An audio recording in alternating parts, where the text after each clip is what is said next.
या सरकारला थोडी तरी लाज शरम असेल, नाहीतर विकून खाली असेल तर मात्र कारवाई करणार नाही।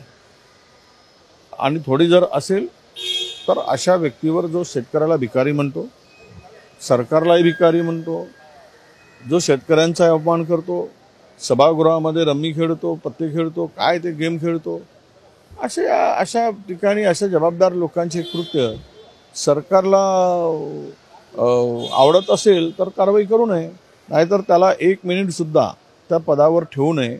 जर सरकारला कुठे ना कुठेतरी थोडेसा महाराष्ट्राच्या एकूण शेतकऱ्यांच्या संदर्भात जाण असेल, शेतकऱ्यांचा कळवळा असेल, शेतकऱ्यांच्या संदर्भात थोडं तरी प्रेम असेल, तर अशा ठिकाणी त्यांनी त्वरित कारवाई केली पाहिजे। अन्यथा हे सरकार शेतकऱ्याच्या संदर्भात उदासीन सरकार आहे। या सरकारला शेतकऱ्यांच्या भावनाशी, शेतकऱ्यांच्या प्रश्नाशी काही देणं घेणं नाही।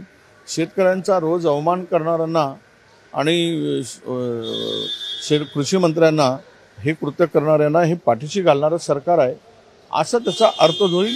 आणि आम्ही राज्यभर या कृतीचा निषेध करत फिरू, सांगू की रमी खेळणारा मंत्री कृषी मंत्री आहे, तो महाराष्ट्रामध्ये ज्या पद्धतीने हे राजकारण करतो आहे आणि राजकारण चाललं आहे, तर याचा उत्तर नक्की सरकारला द्यावं लागेल। नगर विकासाच्या कामांना मुख्यमंत्र्यांची परवानगी लागणार आहे अशी माहिती समोर येते आहे। मुख्यमंत्र्यांची परवानगी लागते की नाही मी अजून माहिती घेतली नाही, पण आता सगळ्याच ठिकाणी मुख्यमंत्री बॉस आहेत। यांना मी मागच्या वेळेस अर्थ चुकीचा काढला होता। बैलगाडीचे मालक सध्या देवेंद्र फडणवीस आहे आणि बैलगाडी खेचणारे सध्या 2 जण बारामतीकर आणि ठाणेकर आहेत। त्यामुळे नागपूरकरांचा वर्चस्व तो कायम ठेवण्यासाठी सगळे अधिकार त्यांनी स्वतःच्या हातात ठेवले असतील। पण मी एक सांगतो की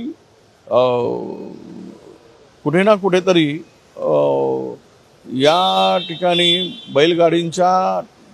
ज्यांच्या हातात बैलांचे दोर आहेत ते ओढण्याचं काम, कासरी ओढण्याचं काम जोरात सुरू आहे। जर खरंच हनी ट्रॅपचे पुरावे असेल तर ते दाखवावे, आरोप कसा?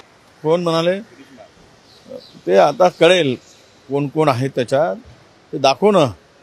त्याचे पुरावे आहेत, ते दाखवले जातील आणि सगळं ओपनही होईल। जरा बाबू धीरज रखो, जरा सब कुछ खुल जाएगा और सब ओपन हो जाएगा असंच आमचं त्यांना सांगणं आहे। केंद्र नाशिक आहे का?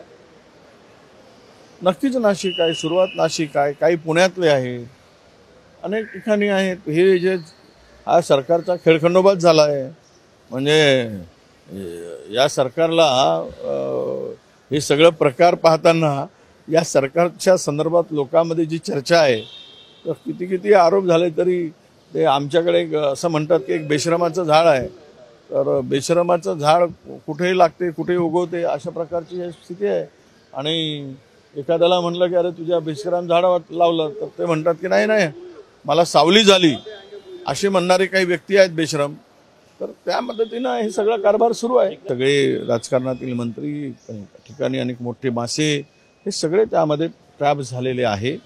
हा ब्लॅकमेलचा धंदाही हा मोठ्या जोरात सुरू झाला होता। ज्याचं नाव पुढे आलं तो लोढा, त्याने अनेकाकडून, म्हणजे ज्याला दाखवलं त्याच्याकडून पैसे घेतले, ज्याचे आहे त्याच्याकडूनही पैसे वसूल केले।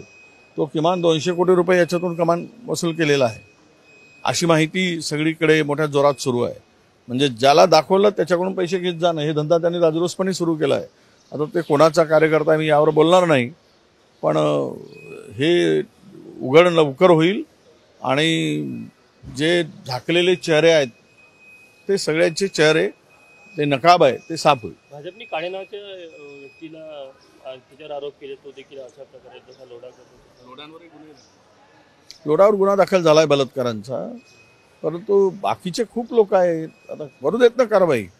फक्त कोणालाही प्रोटेक्शन घालू नका। आमचं तसं म्हणणं आहे की कोणी कोणत्या पक्षाचं असो, सगळ्यांनाच कारवाई झाली पाहिजे त्यामध्ये असेल तर, सत्य तपासून। 100% फार मोठं राकेट आहे। आणि मी सांगेल की तुम्हाला या सगळ्या प्रकरणामध्ये 50 लोक तरी किमान सगळे अधिकारी घेऊन आणि लोकप्रतिनिधी घेऊन आहे।